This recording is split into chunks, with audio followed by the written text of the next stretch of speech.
Notre quotidien, alors on est toujours sur le terrain, on travaille 24 heures sur 24, si on peut dire comme ça. Les heures dans la journée ne suffisent pas, que ce soit qu'on soit derrière notre bureau à gérer les opérations ou sur le terrain. Donc c'est un quotidien qui est de survie, on va dire, pour nous-mêmes et d'essayer à soutenir toutes celles et ceux qui ont tout perdu finalement et qui ne comptent que sur nous et sur d'autres organisations bien sûr comme nous. Notre foi est indispensable, c'est elle qui nous donne la capacité de nous lever chaque matin pour remplir notre mission, pour pouvoir aller vers l'autre.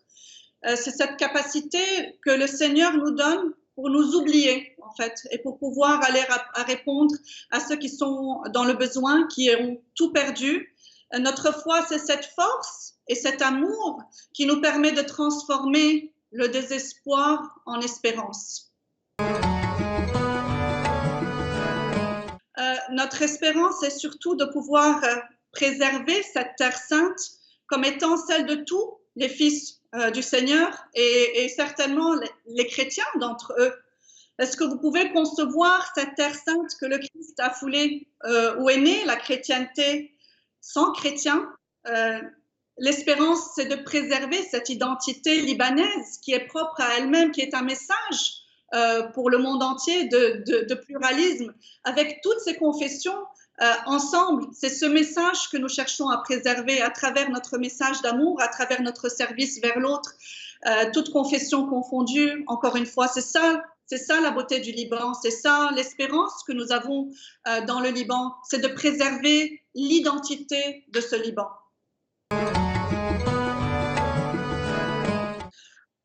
Notre prière, c'est de pouvoir encore longtemps prier avec tous ceux qui ont tout perdu et prier ensemble pour l'avenir de ce Liban et que tous ces fils restent dans cette terre parce qu'on a une mission qui est plus grande que nous tous et qui est la mission de répondre à l'appel justement du Christ dans cette terre sainte.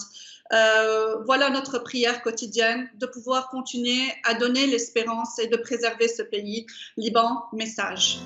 Adesso vi chiedo di affidare a Maria, Nostra Signora di Harissa, le nostre angosce e speranze.